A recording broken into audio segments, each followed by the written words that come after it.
ક્યારેય વિચાર્યું છે કે શું કોઈ એવો ખોરાક હોઈ શકે જે આપણી શુગરને પણ કંટ્રોલમાં રાખે, હૃદયને પણ મજબૂત બનાવે અને વજન ઘટાડવામાં પણ મદદ કરે? સારું, આજે આપણે એવા જ એક સુપરફૂડ વિશે વાત કરવાના છીએ, જેનું નામ છે ક્વિનોઆ. શું ક્યારેય એવું બન્યું છે કે બપોરે જમ્યા પછી એકદમ સુસ્તી અને થાક લાગે? બની શકે કે એની પાછળનું કારણ તમારા ભોજનમાં રહેલા ચોખા જેવા અનાજ હોય, જે તમારા બ્લડ શુગરને અચાનક જ આસમાને પહોંચાડી દેતા હોય. ચાલો જરા ઊંડાણમાં સમજીએ કે આ કેમ એક મોટી સમસ્યા છે. અને આ જે બ્લડ શુગરનો અચાનક વધારો ઘટાડો છે ને, એ જ આપણને આજના જમાનાના અનાજની સૌથી મોટી સમસ્યા તરફ લઈ જાય છે. જરા વિચારો, જ્યારે આપણે સફેદ ચોખા કે મેંદા જેવી વસ્તુઓ ખાઈએ છીએ, ત્યારે તેમાંથી નીકળતી શુગર આપણા શરીરમાં બહુ જ ઝડપથી ભળી જાય છે. આને જ હાઈ ગ્લાયસેમિક ઇન્ડેક્સ કહેવાય. અને આના કારણે આપણે એક શુગર રોલરકોસ્ટર પર સવાર થઈ જઈએ છીએ, જેમાં પહેલાં તો અચાનક ખૂબ એનર્જી આવે અને પછી એકદમથી થાક લાગે. પણ સવાલ એ છે કે શું આ શુગર રોલરકોસ્ટર પરથી ઉતરવાનો કોઈ રસ્તો છે?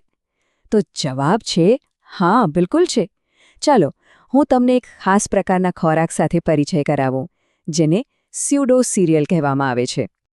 તો આ સ્યુડો સિરિયલ છે શું?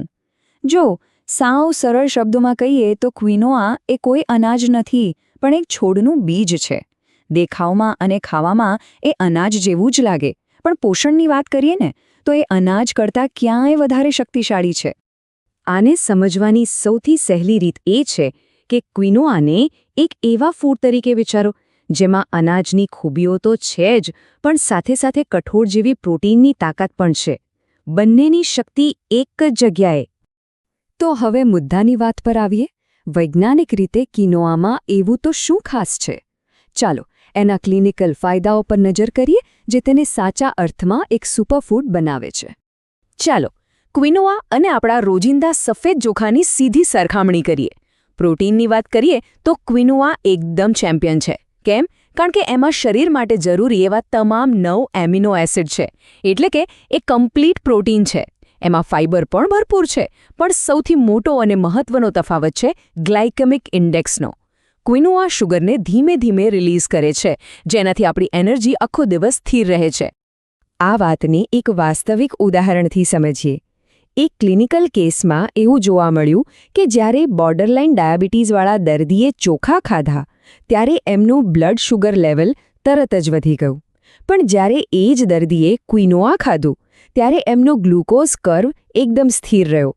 આ તફાવત ખરેખર જબરજસ્ત છે, ખરું ને? અને જો વનસ્પતિ આધારિત ખોરાકમાં સંપૂર્ણ પ્રોટીન મળવું એ ખરેખર બહુ મોટી વાત છે, કારણ કે એ બહુ ઓછી વસ્તુઓમાં મળે છે. ક્વિનોઆમાં શરીર માટે જરૂરી બધા જ 9 એમિનો એસિડ હોવાથી જે લોકો શાકાહારી છે તેમના માટે તો આ એક વરદાન સમાન છે. માંસમાંથી મળતું પ્રોટીન અહીંયાથી મળી જાય છે. પણ વાત અહીં પૂરી નથી થતી.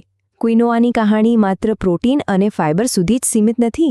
એ તો સૂક્ષ્મ પોષક તત્વોનો પણ એક મોટો ખજાનો છે. બ્લડ શુગરને કંટ્રોલ કરવાની સાથે સાથે ક્વિનોઆની બીજી એક સુપરપાવર છે, અને તે છે આપણા હૃદયના સ્વાસ્થ્યને ટેકો આપવાની. તો આ જાદુ કામ કેવી રીતે કરે છે? સારું, એમાં જે ફાઇબર છે તે આપણી રક્તવાહિનીઓમાંથી ખરાબ કોલેસ્ટ્રોલ એટલે કે LDLને ઘટાડવામાં મદદ કરે છે. એમાં રહેલું મેગ્નેશિયમ રક્તવાહિનીઓને આરામ આપીને બ્લડ પ્રેશરને કાબૂમાં રાખે છે. અને સાથે જ પોટેશિયમ અને એન્ટીઓક્સિડન્ટ પણ શરીરને અંદરથી સ્વસ્થ રાખે છે. ચાલો બીજો એક ક્લિનિકલ ઉદાહરણ જોઈએ. જે દર્દીઓને કોલેસ્ટ્રોલની થોડી સમસ્યા હતી, એમણે જ્યારે એમના ખોરાકમાંથી મેંદા જેવી શુદ્ધ કાર્બોહાઈડ્રેટ્સવાળી વસ્તુઓ હટાવીને ક્વિનોઆ ખાવાનું શરૂ કર્યું, તો એમના કોલેસ્ટ્રોલના રિપોર્ટમાં ઘણો સારો સુધારો જોવા મળ્યો. આ બતાવે છે કે નાના નાના ફેરફાર પણ આપણા સ્વાસ્થ્ય પર કેટલી મોટી અસર કરી શકે છે. સારું, તો શુગર અને હૃદયની વાત તો થઈ.